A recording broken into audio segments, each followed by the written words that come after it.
കാവ്യനർത്തനം എന്ന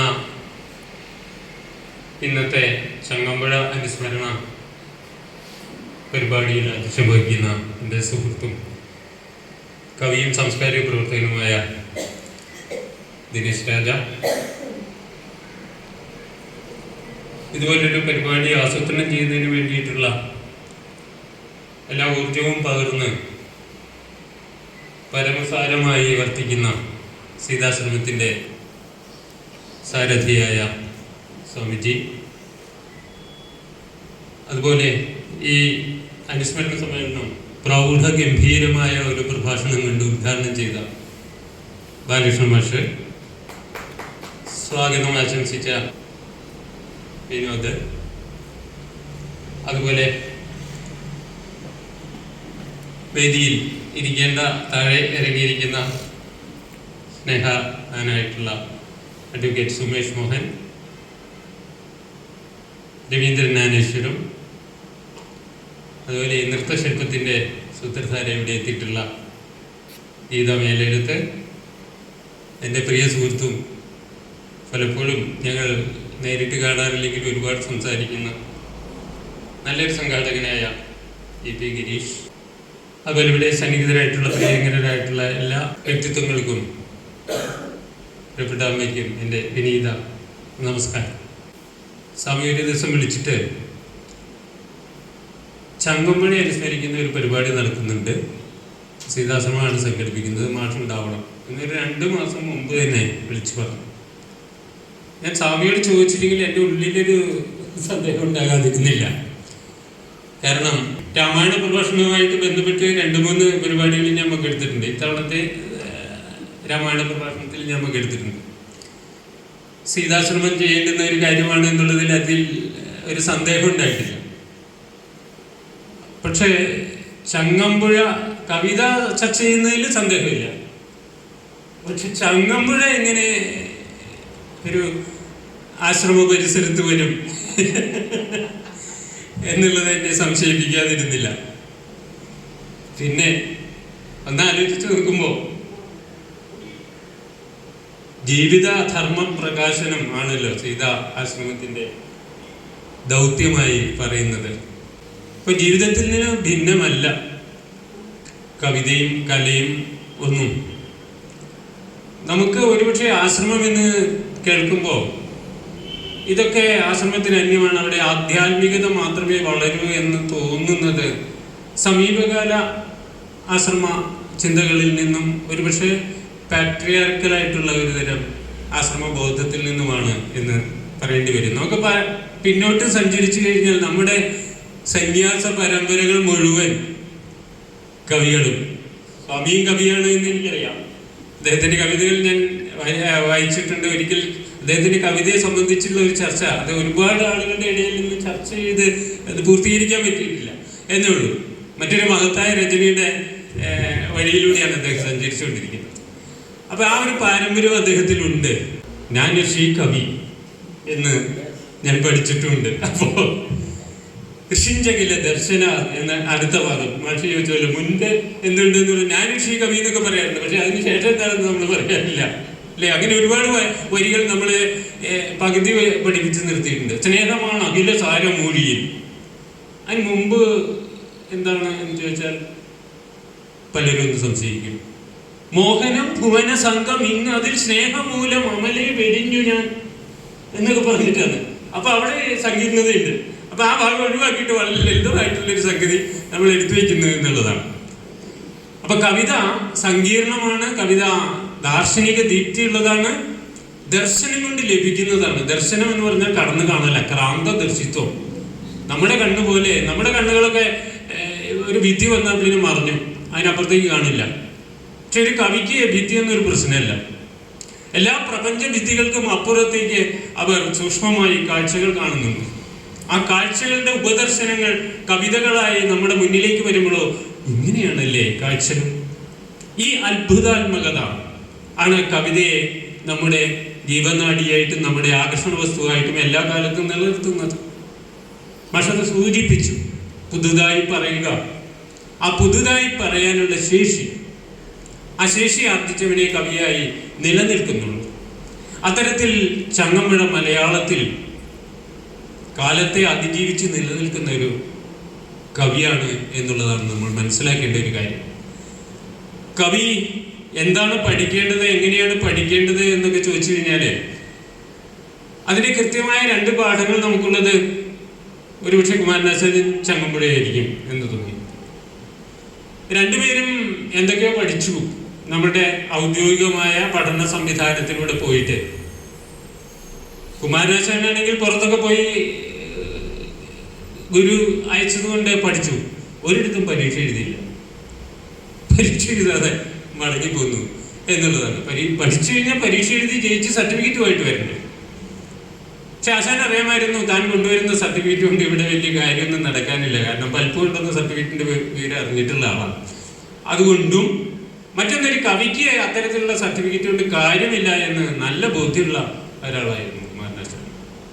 ഇത് തന്നെ ചങ്ങമ്പുഴയ്ക്കും സംഭവിച്ചിട്ടുണ്ട് അദ്ദേഹത്തിന്റെ പഠനത്തിലും എന്ന് നമുക്കറിയാം. Changampuzha owners 3rd ക്ലാസ്സുകാരനാണ്. വിജയമാഷ് ഒരിക്കൽ ഇങ്ങനെ സംഭാഷണത്തിൽ പറഞ്ഞിട്ടുണ്ട്, ബ്രണ്ണൻ കോളേജിൽ ചങ്ങമ്പുഴ ഇന്റർവ്യൂവിന് വന്നു, പക്ഷെ ചങ്ങമ്പുഴയ്ക്ക് വിവരമില്ല എന്ന് പറഞ്ഞ് അവിടുത്തെ ഇന്റർവ്യൂ ബോർഡ് പറഞ്ഞു വിട്ടത് കൊണ്ടാണ് എന്നെ പോലെ വിവരമുള്ള ആളുകൾ അല്ലെങ്കിൽ ഞങ്ങളെ പോലെ വിവരമുള്ള ആളുകൾ അധ്യാപകരായിട്ടിരിക്കുന്നത് എന്ന് പറയുന്നിടത്ത് അതുണ്ട്. ചങ്ങമ്പുഴ തിരുവനന്തപുരത്ത് മഹാരാജാസ് കോളേജിൽ, അന്നത്തെ യൂണിവേഴ്സിറ്റി കോളേജ്, ഇന്നത്തെ യൂണിവേഴ്സിറ്റി കോളേജ് പഠിക്കുന്ന കാലത്ത് ഗോദവർമ്മയെ പോലെയുള്ള വലിയ പ്രഗത്ഭരാണ് അദ്ദേഹത്തെ പഠിപ്പിച്ചിരുന്നത്. പക്ഷെ അദ്ദേഹത്തിന്റെ വ്യാകരണ ക്ലാസ്സിലൊന്നും ചങ്ങമ്പുഴ പോയിരുന്നില്ല എന്നുള്ളത് ഒരു പ്രധാനപ്പെട്ട സംഗതിയാണ്. കാരണം ചങ്ങമ്പുഴയ്ക്ക് വ്യാകരണം അല്ലെങ്കിൽ ഭാഷയിൽ ഒരു ഔന്നത്യം എന്നുള്ളത് ക്ലാസ്സിൽ നിന്ന് കിട്ടേണ്ടതാണ് എന്നുള്ള തോന്നൽ ഉണ്ടായിരുന്നില്ല. ഞാൻ ആദ്യം പറഞ്ഞതുപോലെ കുമാരനാശാന്റെ വീണപൂവ് എന്ന് പറയുന്ന കാവ്യത്തിന്റെ ആദ്യത്തെ ശ്ലോകം എല്ലാവർക്കും അറിയാം, എല്ലാവരും കേട്ടിട്ടുണ്ട്. അതിനുശേഷം ചില കാര്യങ്ങൾ കുമാരനാശാൻ പറയും. ഈ പൂവിന്റെ വളർച്ചയെ പറ്റി ലാളിച്ചു പെറ്റലത എന്നോട് അറിയാം, എല്ലാവർക്കും അറിയുന്ന ഭാഗങ്ങളാണ് അതൊക്കെ. ഒരു പൂ എങ്ങനെയാണ് അതിൻ്റെ വലിയിൽ പൂത്ത് വിടർന്ന് വളർന്ന് വണ്ടിനെ ആകർഷിച്ച് പിന്നീട് വീണത് എന്നുള്ളൊരു ലളിതമായ കഥയാണ് അതിൽ പറയാം. ഇപ്പൊ പൂവ് വെറുതെ അങ്ങനെ വളരുകയല്ല, നല്ല വിദ്യാഭ്യാസം കിട്ടുന്നുണ്ട് പൂവിന്. ആ വിദ്യാഭ്യാസ പദ്ധതിയെ പറ്റി, ആ എഡ്യൂക്കേഷണൽ പോളിസി എന്താണ് എന്ന് ആശാൻ പറയുന്നുണ്ട്. പാലത്തിലും പുതുനിലാവിലലം കുളിച്ചും ബാലാതപത്തിൽ വിളയാടിയും ആടലഞ്ഞ് നീ ലീല പൂണ്ടിളയ മൊട്ടുകളോട് ചേർന്ന് ബാലത്വം അങ്ങനെ കളിച്ചിതു നാളിൽ നാളിൽ. തീർന്നില്ല. ഈ മറ്റൊരു വിദ്യാഭ്യാസ പദ്ധതി അടുത്ത ശ്ലോകത്തിൽ ആശാൻ പറയും.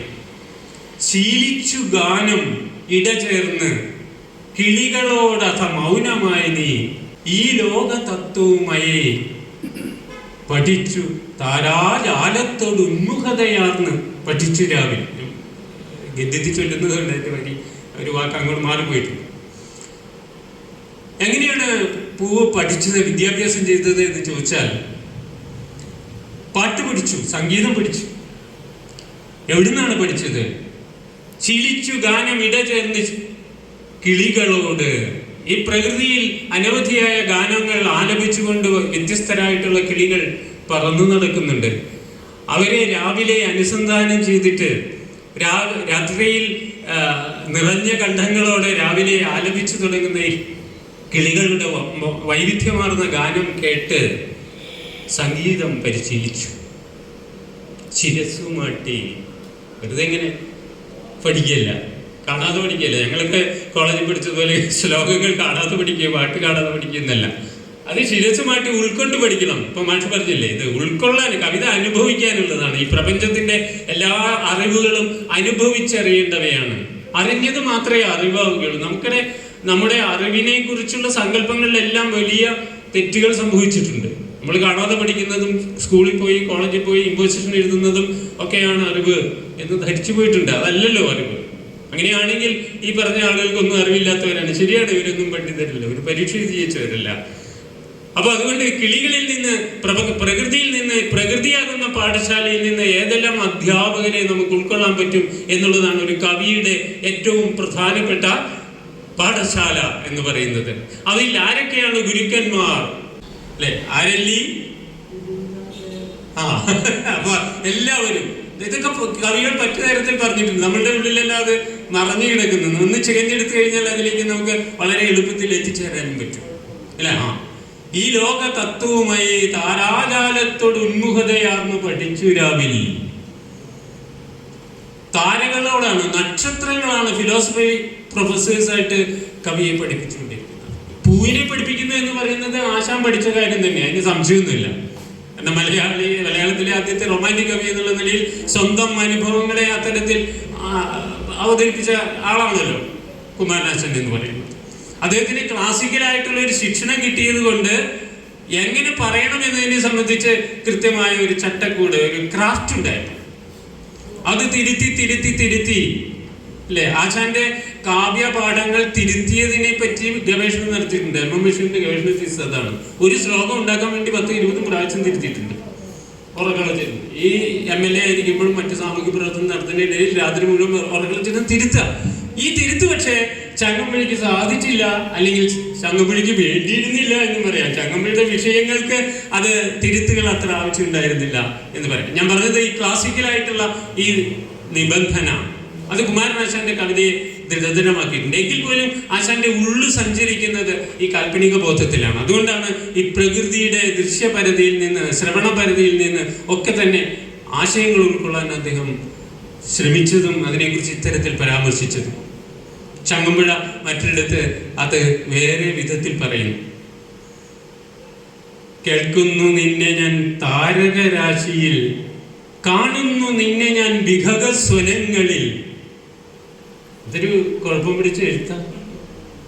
കേൾക്കുന്നു നിന്നെ ഞാൻ താരക രാശിയിൽ. നക്ഷത്രങ്ങൾക്ക് ശബ്ദമുണ്ടോ? നിശബ്ദമായി പ്രകാശിക്കുന്ന ഈ അനന്തകോടി നക്ഷത്രങ്ങൾ കാഴ്ചയുടെ വിസ്മയം തീർക്കുന്നുണ്ടാവാം ആകാശത്ത്. പക്ഷേ ആ നക്ഷത്രങ്ങൾ സംസാരിക്കുന്ന ശബ്ദത്തിന് കാതോർത്ത ഒരു കവിയായിരുന്നു ചങ്ങമ്പുഴ എന്ന് പറയുമ്പോ എന്തോ കുഴപ്പമുണ്ട് അല്ലേ ചിന്തിക്കുമ്പോ. മാത്രമല്ല, കാണുന്നു നിന്നെ ഞാൻ വിഹഗ സ്വനങ്ങളിൽ. പക്ഷികൾ ശബ്ദിക്കുമ്പോൾ ഞാൻ കേൾക്കുകയല്ല, നിന്നെ കാണുകയാണ് എന്ന് പറയണമെങ്കിൽ ആ കാഴ്ചയ്ക്ക് ഒരു അപര സ്വഭാവം ഉണ്ടാകണം. നമ്മുടെ സാധാരണ കാഴ്ചയുടെയും സാധാരണ കേൾവിയുടെയും പദ്ധതികളെ കവി മാറ്റിയിട്ടിട്ടുണ്ട്. അതുകൊണ്ടാണ് അത് മനസ്സിൽ കിടക്കുന്നതും. അങ്ങനെ പറഞ്ഞപ്പോഴാണത് കൂടുതൽ സ്നിഗ്ധമായി നമ്മുടെ മനസ്സിലേക്ക് ഒഴുകി ഇറങ്ങിയതും.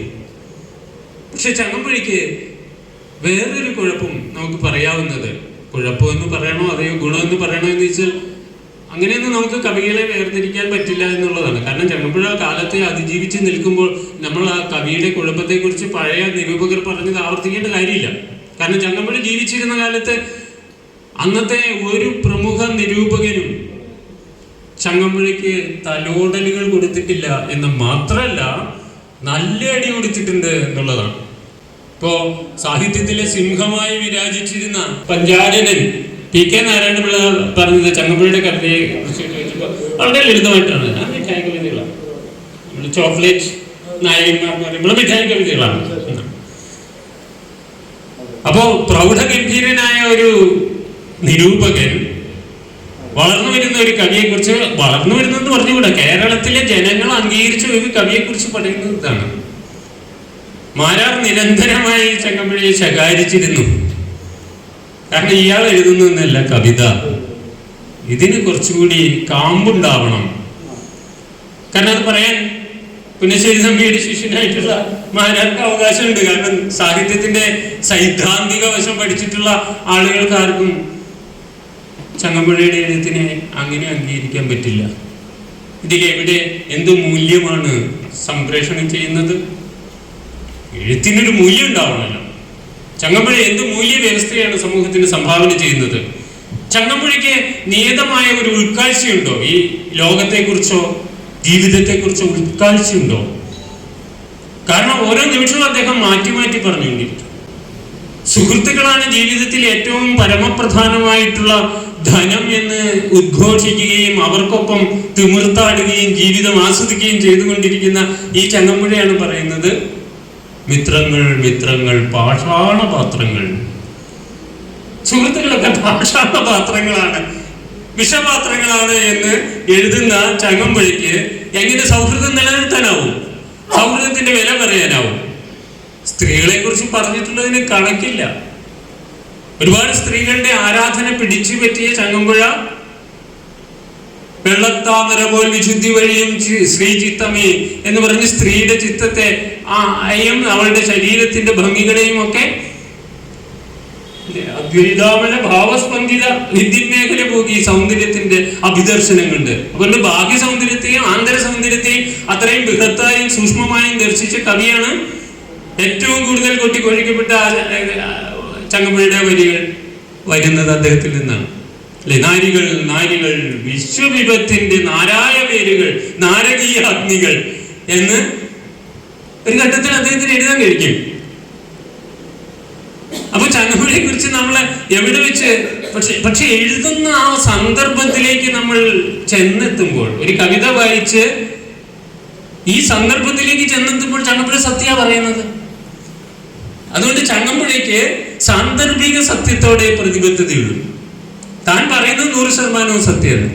100% സത്യസന്ധമായി പറഞ്ഞ കവിയാണ് ചങ്ങമ്പുഴ എന്ന് വിജയമാഷ് എഴുതിയിട്ടുണ്ട്. കാരണം ചങ്ങമ്പുഴ പറയുന്നതൊക്കെ സത്യസന്ധമായിട്ടാണ്, നുണയാണ് പറയുന്നത് പലപ്പോഴും. അത് ജീവിതത്തിലും അങ്ങനെയായിരുന്നു. ഒരുപാട് കഥകൾ അദ്ദേഹം ഇങ്ങനെ പറയും. ആ കഥകൾ ചിലപ്പോൾ അതിൻ്റെ വാലുവറ്റൊക്കെ ചിലപ്പോൾ യാഥാർത്ഥ്യമായിരിക്കും. പക്ഷെ ചങ്ങമ്പുഴ പറയുമ്പോൾ അത് സത്യമായിട്ട് കേൾവിക്കാരന് അനുഭവപ്പെടും. ഒരു കവിതയെ സംബന്ധിച്ച്, കലയെ സംബന്ധിച്ചിടത്തോളം ഈ സത്യാത്മകത, സത്യമായിരിക്കുക എന്നുള്ളതല്ല, സത്യത്തിന്റെ ഒരു പ്രതീതി ജനിപ്പിക്കുക എന്നുള്ളത് വളരെ പ്രധാനപ്പെട്ട ഒരു കാര്യമാണ്. ആ പ്രതീതി ജനിപ്പിക്കാൻ വളരെ ലളിതമായ പദങ്ങൾ ഉപയോഗിച്ചും സംഗീതം ഉപയോഗിച്ചും ചങ്ങമ്പുഴയ്ക്ക് സമർത്ഥമായി സാധിച്ചിരുന്നു എന്നുള്ളതാണ് ഒരു കാര്യം. ഇപ്പൊ ചങ്ങമ്പുഴ തന്നെ കുറിച്ച് മാത്രമാണ് പാടിയത് എന്നുള്ളത് എല്ലാവർക്കും അറിയുന്നൊരു കാര്യമാണ്. ഇപ്പൊ രമണൻ വായിക്കുമ്പോൾ പോലും ചങ്ങമ്പുഴ അതിൻ്റെ അകത്ത് സ്വയം കഥാപാത്രമായിട്ടും താനായിട്ടും ഒക്കെ കടന്നു വരുന്നുണ്ട്. അതുകൊണ്ടാണ് ഒരുപക്ഷെ രമണൻ അത്യധികമായി കേരളത്തിൽ ആഘോഷിക്കപ്പെട്ടിട്ടും അപ്പോഴും നിരൂപകർ ഇദ്ദേഹത്തെ വിമർശിച്ചുകൊണ്ടിരുന്നു. ആകപ്പാടെ കേസരി ബാലകൃഷ്ണപിള്ളയാണ് ചങ്ങമ്പുഴയ്ക്ക് ഒരു അവതാരിക എഴുതി കൊടുക്കുകയും അവതാരിക അല്ലാതെ തന്നെ എന്തെങ്കിലും നല്ല വർത്തമാനം പറയുകയും ചെയ്തത്. അദ്ദേഹം പറഞ്ഞു, ചങ്ങമ്പുഴ കാലത്തെ അതിജീവിക്കാൻ പോകുന്ന ഒരു കവിയാണ്. അദ്ദേഹം സാമൂഹ്യ ശാസ്ത്രപരമായിട്ടാണ് ചങ്ങമ്പുഴയെ ബന്ധിപ്പിച്ചത്. സെമിറ്റിക് ഘടകങ്ങൾ ഉൾക്കൊള്ളുന്ന ഒരു സമൂഹമാണ് മലയാളിയുടേത്. അവർക്ക് വർദ്ധിച്ച വികാര വിക്ഷോഭ സ്വഭാവമുണ്ട്, സംഗീത താല്പര്യമുണ്ട്, ചടുലതയുണ്ട്, നൃത്തവാസനയുണ്ട്. ഇതൊക്കെ കൊണ്ടുവരുന്ന സന്ദർഭങ്ങളിൽ അവർ ആനന്ദതുന്തിലരായി ആരാണോ അത് അവതരിപ്പിക്കുന്ന അവരുടെ കൂടെ തുള്ളിച്ചാടും. അങ്ങനെ രണ്ട് ആളുകളെ മലയാളത്തിൽ ഉണ്ടായിട്ടുള്ളൂ. കേസരി പറയുന്നത് ഒരാൾ കുഞ്ചൻ നമ്പ്യാരാണ്, പാടുകയും തുള്ളുകയും ചെയ്ത, ചടുലതയുള്ള, ഹാസ്യാത്മകത പ്രകടിപ്പിച്ച, ലളിത പദങ്ങളെ കൊണ്ട് ആളുകളെ മുന്നിൽ അല്ലേ, അദ്ദേഹത്തിന്റെ സിദ്ധാന്തം തന്നെ അതാണ്. വളരെ ലളിതമായി പറയുകയും സാധാരണ മനുഷ്യന്റെ ഭാഷയിൽ പറയും, ചിന്തിപ്പിക്കുകയും ചെയ്യുക എന്നുള്ളത്, ഒപ്പം തുള്ളുകയും ചെയ്യുക. സംഗീതം ചങ്ങമ്പുഴ നന്നായി കുഞ്ചൻ നമ്പ്യാരെ ഉൾക്കൊണ്ടിട്ടുണ്ട് എന്നുള്ളത് മറ്റൊരു വാസ്തവമാണ്.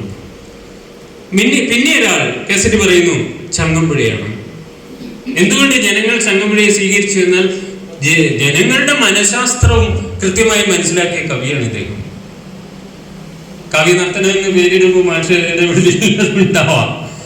നൃത്തം ചെയ്യിച്ച കവിയാണ്, മലയാളിയെ കവിതയിൽ നൃത്തം ചെയ്യിച്ച കവിയാണ് ചങ്ങമ്പുഴ. സന്തോഷിക്കാനും സന്താപപ്പെടാനും കരയാനും ഒക്കെ പറ്റുന്ന പദാവലികളും വൃത്ത നിബന്ധനകളും ഒക്കെ നമുക്ക് നൽകിയ കവിയാണ്. അതുകൊണ്ടാണ് ചങ്ങമ്പുഴയെ കുറിച്ച് പറയുമ്പോൾ അദ്ദേഹത്തിന്റെ മുൻഗാമികളെ അദ്ദേഹം സ്വാധീനിച്ചു കളഞ്ഞു. അദ്ദേഹത്തിന്റെ സമകാലീനരെ പറ്റി പറയണ്ട.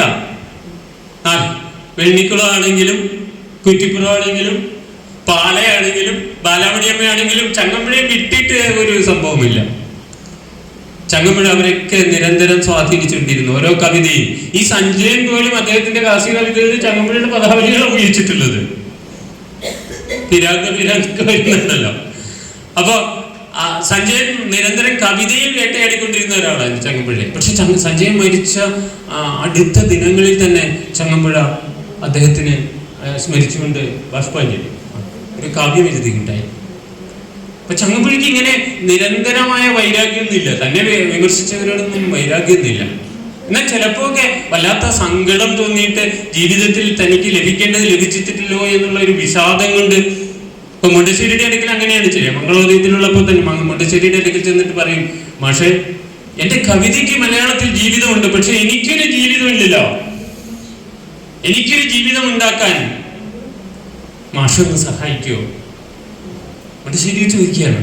കാരണം അന്നത്തെ മുണ്ടശ്ശേരി ഒരേ സമയം എഴുത്തിന്റെ ലോകത്ത് വലിയ പ്രൗഢനായി നിൽക്കുന്നു, പ്രസംഗത്തിന്റെ ലോകത്ത് മറ്റൊരു ഏറ്റവും ജനകീയനായ പ്രസംഗകനും കൂടിയായിരുന്നല്ലോ മുണ്ടശ്ശേരി, നമ്മുടെ പഴയുടെ അപ്പുറത്തുള്ള ആള്. അപ്പൊ ആ മുണ്ടശ്ശേരിയുടെ ഇടയ്ക്ക് ചെന്നിട്ട് ചോദിക്കാം. മുണ്ടശ്ശേരി അത് അംഗീകരിക്കുകയും രമണന് 15ാമത്തെ പതിപ്പിന് അവതാരികയില്ല, ഒരു കൃതിക്ക് അവതാരിക ആവശ്യമില്ല. മുണ്ടശ്ശേരി ആ കൃതി ജനങ്ങൾ അംഗീകരിച്ചു കഴിഞ്ഞാൽ അല്ലെങ്കിൽ പിന്നെ ഇത്തരം എഡിഷൻസ് വരില്ലല്ലോ. അതിനെക്കുറിച്ച് മുണ്ടശ്ശേരി അത്ഭുതപ്പെട്ടുകൊണ്ട് തന്നെയാണ് അവതാരിക എഴുതുന്നത് തന്നെ. ഒരു മലയാള കവിതയ്ക്ക് ഇത്രയധികം എഡിഷൻസ് വരികയോ? എന്നിട്ട് എണ്ണി എണ്ണി പറയും ഇതെങ്ങനെ സംഭവിച്ചു. അപ്പൊ അത് പിന്നീട് കവി ഇരന്നു വാങ്ങുന്ന ഒരു ബഹുമാനമാണ്. സ്വാഭാവികമായും മുണ്ടശ്ശേരിയെ പോലുള്ള ഒരാൾ കൊടുത്ത ബഹുമാനമല്ല, ഇരന്നു വാങ്ങിയ ബഹുമാനമാണ്.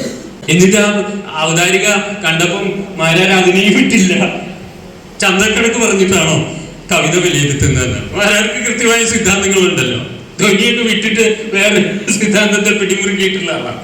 അപ്പോ മാരാര് പറഞ്ഞു ഇത് ചന്തക്കണക്ക് പറഞ്ഞാണോ കവിത. അവര് തമ്മിൽ ഒരു മോലത്തെ ഉണ്ട്, അത് വേറെ ചർച്ചാ വിഷയമാണ്. മുണ്ടശ്ശേരിയും മാരാരും തമ്മിലുള്ള ചർച്ച എന്ന് പറയുന്നത്. കാളിദാസൻ കാലത്തിന്റെ ദാസൻ എഴുതിയപ്പോ മാരാർ അതിൽ പരാജയപ്പെടുകയാണ് കേട്ടോ ചെയ്തത്. കാരണം മുണ്ടശ്ശേരിയുടെ ലേഖനത്തിൽ ഇന്നും പ്രസക്തി അത് നിൽക്കട്ടെ.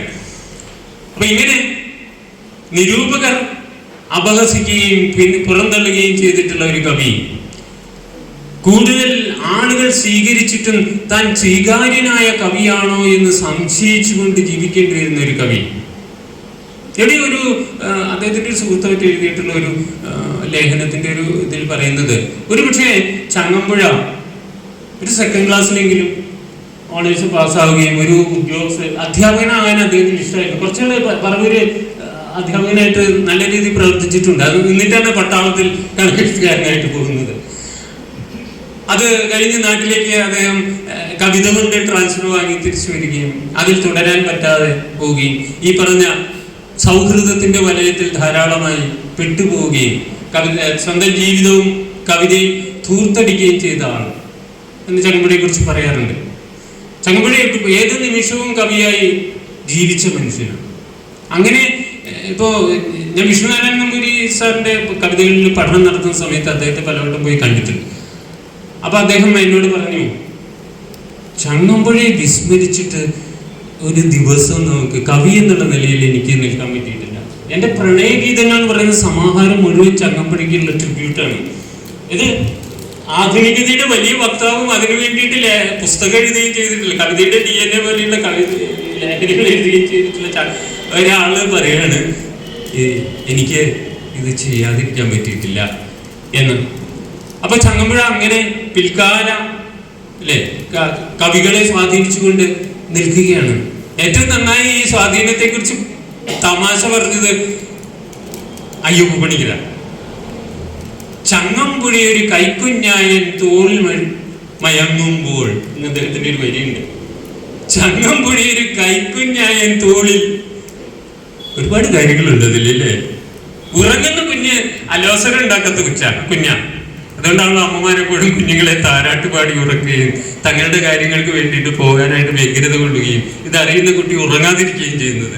പക്ഷെ ചങ്ങമ്പുഴ ഇദ്ദേഹം തോളിൽ ഉറക്കി കിടത്തിരിക്കുക. അതുകൊണ്ട് തൻ്റെ കവിതയുടെ വെളിച്ചത്തേക്ക് അഞ്ചത്തേക്ക് തുള്ളിക്കളിച്ചുകൊണ്ടോ കരഞ്ഞുകൊണ്ടോ കിന്നാരം പറഞ്ഞുകൊണ്ടോ ഇയാൾ വരാതിരിക്കാൻ വേണ്ടിയിട്ട് ഞാൻ ഉറക്കിക്കിടന്നിരിക്കുക. എന്നാലും ഉണ്ട് എന്റെ തോളിൽ ഈ കക്ഷി ചങ്ങമ്പുഴ. അങ്ങനെ തോളിൽ ഉറങ്ങിക്കിടക്കുന്ന ഈ കുഞ്ഞിനെ ഉണരാൻ അനുവദിക്കാതെ തന്റെ കവിതയിൽ അത് പ്രതിഫലിക്കാതിരിക്കാൻ വേണ്ടിയിട്ട് ബോധപൂർവം ശ്രമിക്കുകയാണ്.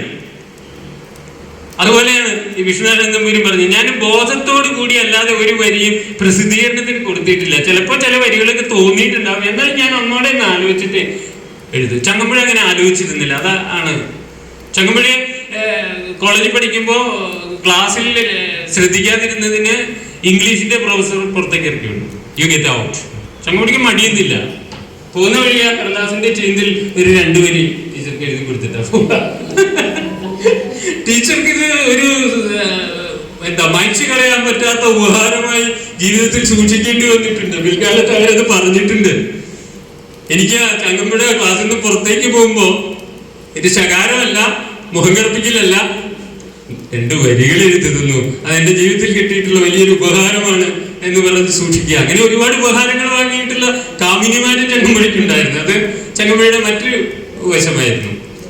ചങ്ങമ്പുഴയ്ക്ക് വേറൊരു ആക്ഷേപകാലത്ത് നേരിടേണ്ടി വന്നത് എന്താന്ന് വെച്ചാൽ, ചങ്ങമ്പുഴ ജീവിക്കുന്ന കാലം മാഷത് കൃത്യമായിട്ട് പറഞ്ഞല്ലോ, 11 ജനിച്ച് 48 മരിക്കുന്ന ഒരു കവി. വളരെ കുറഞ്ഞ കാലമാണ്. യൗവനത്തിന്റെ ഏറ്റവും തീക്ഷ്ണമായ കാലഘട്ടത്തിൽ കവിയായി വിരാജിച്ച ഒരു പ്രേമസ്വരൂപൻ. കവി മാത്രമായിരുന്നില്ല, അദ്ദേഹം വളരെ കാന്തിയുള്ള സൗന്ദര്യമുള്ള ഒരു ചെറുപ്പക്കാരനും കൂടിയായിരുന്നു. അപ്പൊ അങ്ങനെയുള്ള ഒരാൾക്ക് ബൈരനെ കുറിച്ച് പറയല്ലോ, ബൈരൻ റോഡിൽ കൂടി ഇറങ്ങി നടക്കുന്ന സമയത്ത് ഭർത്താക്കന്മാരൊക്കെ വാതിലും ജെല്ലും ഒക്കെ അടച്ചിടുമായിരുന്നു. കാരണം ഭാര്യമാരെ അദ്ദേഹത്തെ നോക്കും. ഈ ബൈരനൊരു കുഴപ്പമുണ്ടായിരുന്നില്ല, ചങ്ങമ്പുഴയെ പോലെ തന്നെ ആളുകൾ അംഗീകരിക്കുന്നുണ്ടോ എന്ന് അല്ലെ. 10-30 കാമുകിമാരുണ്ടായിരുന്ന സമയത്തും തന്റെ കാലിനുള്ള ചെറിയ ഏന്തൽ കൊണ്ട് ആളുകൾ നിങ്ങൾ എന്നെ സ്നേഹിക്കുമോ എന്ന് സംശയിച്ചിരുന്ന ആളാണ്. അപ്പൊ അതുകൊണ്ട് ചങ്ങമ്പുഴയ്ക്ക് ഇങ്ങനെയുള്ള ധാരാളം സംശയങ്ങൾ ഉണ്ടായിരുന്നു. സ്വയം ആവിഷ്കരിക്കാൻ, തന്നെ അംഗീകരിപ്പിക്കാൻ വേണ്ടിയിട്ടുള്ള ചില പരിശ്രമങ്ങൾ അതും അദ്ദേഹം കവിതയിൽ നടത്തിയിട്ടുണ്ട്. അല്ലേ? ഒരുപക്ഷെ കാളിദാസനെ ഏറ്റവും മനോഹരമായി പരിഭാഷപ്പെടുത്തിയത് ചങ്ങമ്പുഴയാണ്. സംസ്കൃതത്തിൽ അത്ര അവഗാഹമൊന്നും ഇല്ലാതിരുന്നിട്ട് ജയദേവന്റെ ഗീതഗോവിന്ദം മലയാളത്തിലേക്ക് മനോഹരമായി പരിഭാഷപ്പെടുത്തിയത് ചങ്ങമ്പുഴയാണ്. അപ്പൊ അദ്ദേഹത്തിന്റെ ഭാഷാസിദ്ധിയും ഈ പറഞ്ഞ മറഞ്ഞിരിക്കുന്നത് കാണാനുള്ള ഭാഷയുടെ അതിർത്തിയൊന്നും എനിക്ക് അത്ര വലിയ പ്രശ്നമില്ല. ഇംഗ്ലീഷിൽ ധാരാളം വായിച്ചു കൂട്ടി. അതുകൊണ്ട് വായിച്ചത് മുഴുവൻ അദ്ദേഹത്തെ അടുത്തറിയുന്നവർ പറയുന്നത് കവിതകളെക്കാൾ കൂടുതൽ കഥയും നോവലായിരുന്നു. അതുകൊണ്ടാണ് ഈ കഥ പറയാനുള്ള ഒരു വൈഭവം അദ്ദേഹത്തിന്റെ കാവ്യ ശില്പങ്ങൾക്കുണ്ട്. മറ്റേ ആരും പറയാത്ത വിധമുള്ള കഥ പറഞ്ഞുകളെ അത് ഏറ്റവും വശ്യസുന്ദരമായ ഭാഷയിൽ പറയും. അത് സ്നേഹത്തെക്കുറിച്ചായിക്കോട്ടെ, അല്ലേ? ഇപ്പൊ യവനിക, അദ്ദേഹം ഇട്ടിരിക്കുന്ന കവിതകളുടെ പേര് തന്നെ നോക്കിയാൽ മതി. ഉദ്യാന ലക്ഷ്മി ഒരു ലക്ഷ്മിയെ കുറിച്ചാ കഥയായിട്ട് പറയാം. തന്റെ ഒരു കാമിനിയെ കുറിച്ചാ. ദേവി മറ്റൊരാളാണ്. സ്പന്ദിക്കുന്ന അസ്ഥിമാടത്തിൽ ചങ്ങമ്പുഴ ആ ദേവിയെ കുറിച്ച് പറയും. അതുകൂടാതെ പാടുന്ന പിശാചായി സ്വയം അവതരിപ്പിക്കാനും ഈ കവിക്ക് മടിയുണ്ടായിട്ടില്ല. അതുകൊണ്ട് കവിക്കൊരു സ്റ്റാൻഡില്ല എന്നുള്ളതാണ് പ്രധാനപ്പെട്ട പ്രശ്നം. കവിത എഴുത്ത് നിർത്തും. ചങ്ങമ്പുഴ കവിത എഴുത്ത് നിർത്തണം. ലോകത്ത് എവിടെയെങ്കിലും അങ്ങനെ ഒരു പ്രസ്താവനയോ അല്ലെങ്കിൽ അങ്ങനെ ആളുകൾ ചേർന്നിട്ട് ഒരു പ്രമേയം പാസ്സാക്കിയതില്ല. ചങ്ങമ്പുഴ കവിത എഴുത്ത് നിർത്തണമെന്ന് മലയാളികൾ ചേർന്ന് ഒരു ലൈബ്രറിയിൽ ഇരുന്നിട്ട് ഒരു പ്രമേയം പാസ്സാക്കുക. കാരണം ഇദ്ദേഹം ആളുകളെ വഴിതെറ്റിച്ചുകൊണ്ടിരിക്കുന്നു, യുവാക്കളെ വഴിതെറ്റിച്ചുകൊണ്ടിരിക്കുന്നു. യുവാക്കൾ വളരെ കൃത്യമായി ഈ ലോകത്ത് ഇപ്പോൾ നടക്കുന്ന സംഭവങ്ങളോട് പ്രതികരിക്കുകയും അതിനനുകൂലമായി തങ്ങളുടെ മനോഘടന രൂപപ്പെടുത്തുകയും ചെയ്യുമ്പോൾ വളരെ ബാലിശമായിട്ടുള്ള നിമിഷ പ്രണയത്തിന്റെ ലോകത്ത് സഞ്ചരിച്ച് ജീവിതം നിഷ്ഫലമാക്കുന്നു. അതായിരുന്നു പ്രധാനപ്പെട്ട ഘടകം. അതുകൊണ്ട് അക്കാലത്ത് ചങ്ങമ്പുഴയ്ക്ക് കിട്ടേണ്ടിയിരുന്ന ബഹുമതി നൽകേണ്ടുന്ന 2 പ്രസ്ഥാനങ്ങൾ ഉണ്ടായിരുന്നു. ഒന്ന് കമ്മ്യൂണിസ്റ്റ് പ്രസ്ഥാനം എന്ന് രൂപപ്പെട്ട് വരികയാണ്. അവർക്ക് ചങ്ങമ്പുഴയിൽ കണ്ണുണ്ടായിരുന്നു. ചങ്ങമ്പുഴ ഞങ്ങളുടെ കൂടെ വന്നാൽ തിരക്കേടില്ല. കോൺഗ്രസ്സുകാരും അതുപോലെ ആഗ്രഹിച്ചു. അദ്ദേഹം സ്വാതന്ത്ര്യ സമരവുമൊക്കെയായി ബന്ധപ്പെട്ടിട്ട് കുറച്ച് കവിതകൾ എഴുതി ഞങ്ങളെ ഒന്ന് സന്തോഷിപ്പിച്ചാൽ ഞങ്ങളുടെ കൂടെ കൂട്ടാമായിരുന്നു. പക്ഷെ ചങ്ങമ്പുഴ കൂടി ഒന്നും നിൽക്കാത്ത ആളാണ്.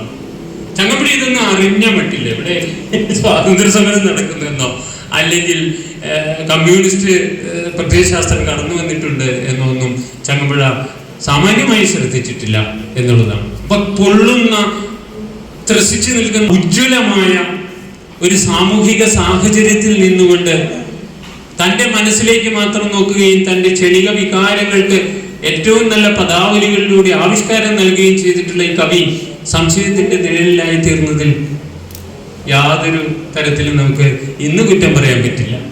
പക്ഷെ അപ്പോഴും ചങ്ങമ്പുഴ യഥാർത്ഥ കവിയായിരുന്നു എന്നുള്ളത് കൊണ്ട് ആരുടെയും പിന്താങ്ങലില്ലെങ്കിലും ഇവിടെ ആളുകളുടെ മനസ്സിൽ ഞാൻ ചേക്കേറി കഴിഞ്ഞിരിക്കുന്നു. ആളുകളുടെ, ബഹുജനങ്ങളുടെ മനസ്സാണ് എൻ്റെ ക്ഷേത്രം, എൻ്റെ ഭൂതലം.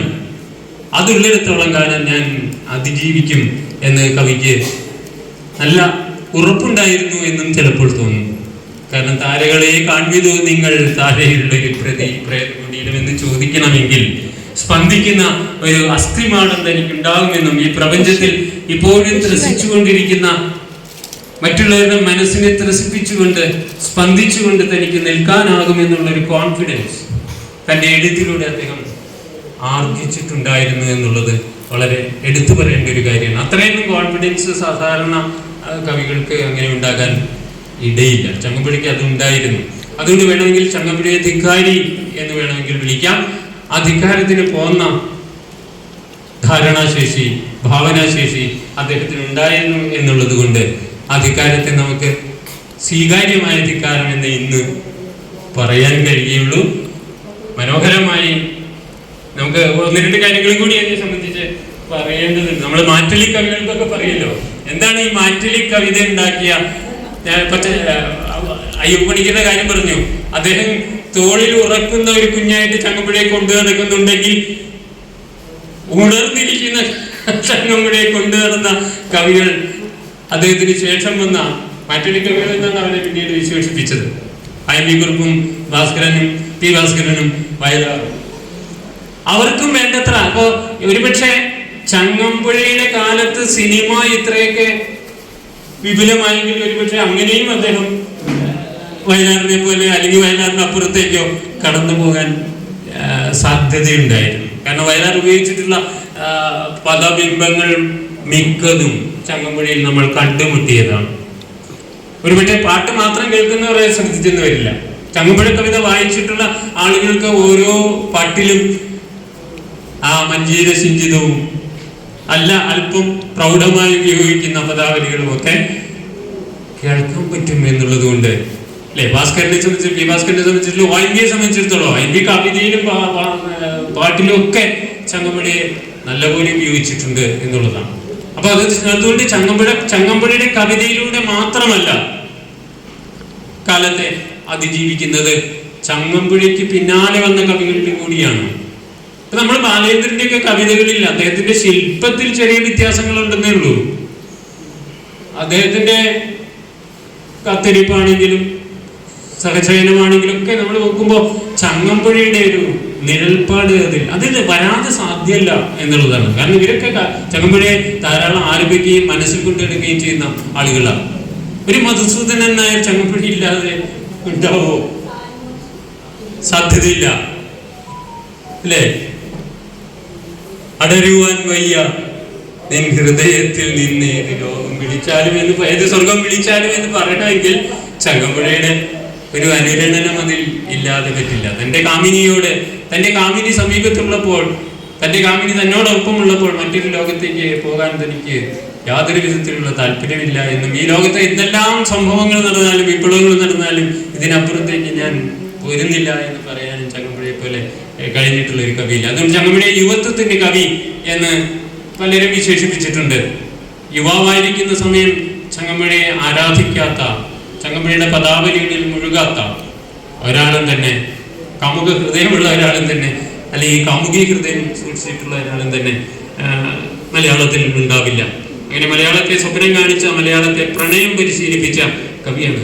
മറ്റൊരു ദുരന്തം കൂടി രേഖപ്പെടുത്തപ്പെട്ടിട്ടുണ്ട്. രമണൻ ഇറങ്ങിയ കാലം കേരളത്തിൽ ഒരുപാട് ആത്മഹത്യകൾ നടന്നു, പ്രണയ ഭംഗം കൊണ്ടുണ്ടായ ആത്മഹത്യകൾ നടന്നു എന്നുള്ളതാണ്. അപ്പൊ എത്രമാത്രം ഈ കവിത സാധാരണ ജനങ്ങളിലേക്ക് ഇറങ്ങിച്ചെന്നു എന്നും ചെറിയൊരു അല്ലേ, ഇപ്പം അഴീക്കോട് മാഷ് രമണനെ വിമർശിക്കുന്ന സമയത്ത് പറയുന്ന ഒരു കാര്യം, രമണൻ ഒരു മണ്ടനാണ്, ചങ്ങമ്പുഴ സൃഷ്ടിച്ച ഒരു മണ്ടൻ കഥാപാത്രമാണ്, കേരളത്തിൽ ഒരേ ഒരു ചന്ദ്രികയെ ഉള്ളൂ എന്ന് വിചാരിച്ചു പോയ ഒരു മണ്ടനാണ്.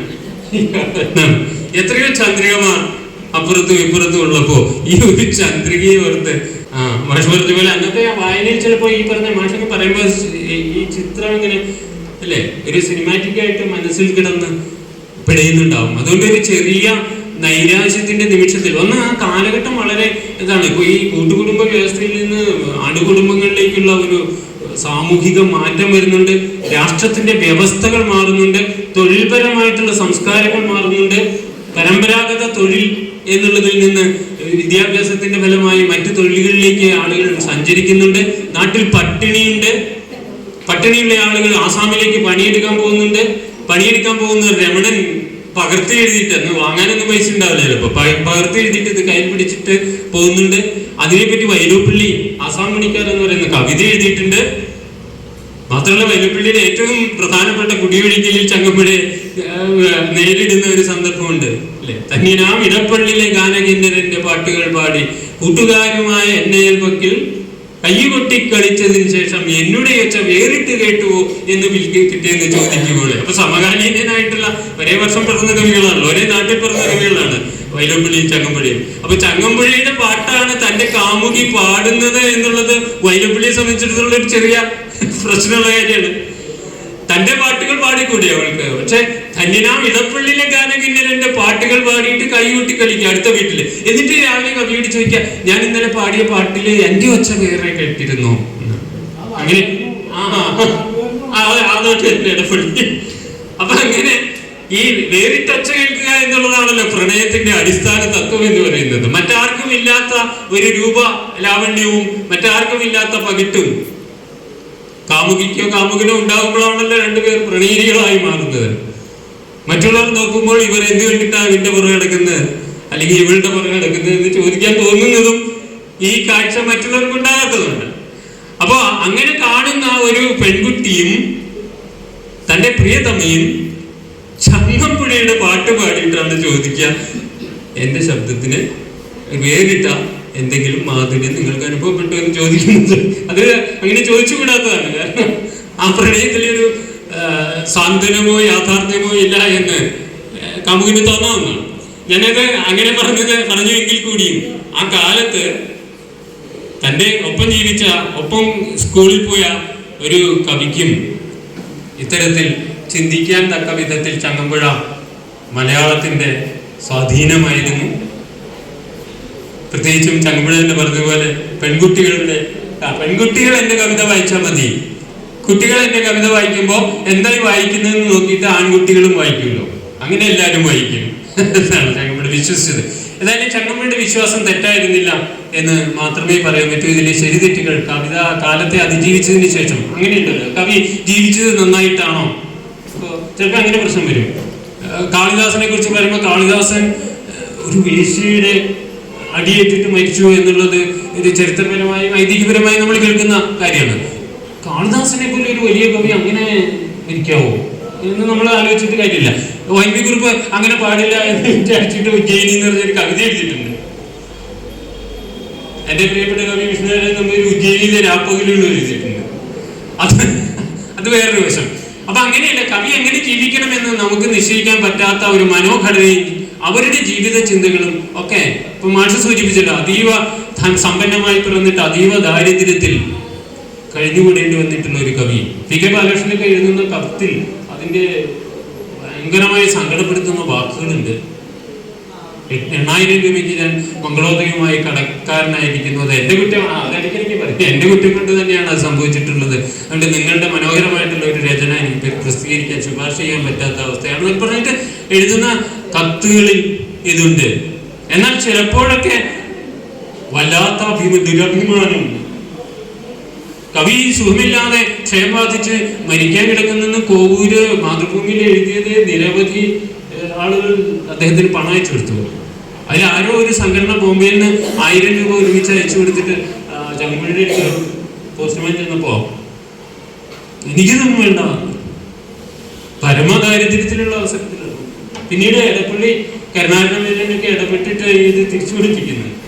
അപ്പൊ അങ്ങനെയും ഉണ്ട്. അതുകൊണ്ട് നമുക്ക് ഈ കവിയെ ഒരു തരത്തിലും നമ്മുടെ അളവുകോലുകളിലോ നമ്മുടെ ആശ്ലേഷത്തിലോ ഒതുക്കി നിർത്താൻ അല്ലെങ്കിൽ അങ്ങനെ ഒതുങ്ങി നിൽക്കാത്ത എന്തോ ഒന്ന് ഇദ്ദേഹത്തിനുണ്ട്. അതുകൊണ്ടാണ് ചങ്ങമ്പുഴയായി ജീവിച്ചതും ചങ്ങമ്പുഴയായി എഴുതിയതും കാലത്തിന്റെ മുന്നിൽ അദ്ദേഹം ഇന്നും ഒരു അചുംബിതമായ ഉയരത്തിൽ കവിതയുടെ ലോകത്ത് നിൽക്കുകയും നമ്മളെ പോലെയുള്ള ആളുകൾക്ക് അദ്ദേഹം ചർച്ചാ വിഷയമായി തീരാത്തക്ക വിധത്തിൽ രൂപപ്പെടുകയും ചെയ്തിട്ടുള്ളത് എന്ന് മാത്രം പറഞ്ഞുകൊണ്ട് ഇന്നത്തെ ഈ അനുസ്മരണ സമ്മേളനത്തിൽ എന്നെ ക്ഷണിച്ചതിനും ഇത്രയും നേരം ക്ഷമയോടുകൂടിയിട്ട് കേട്ടിരുന്നതിന് നിങ്ങളോടും പ്രത്യേകം നന്ദി പറഞ്ഞുകൊണ്ട് എൻ്റെ എളിയ വാക്കുകൾ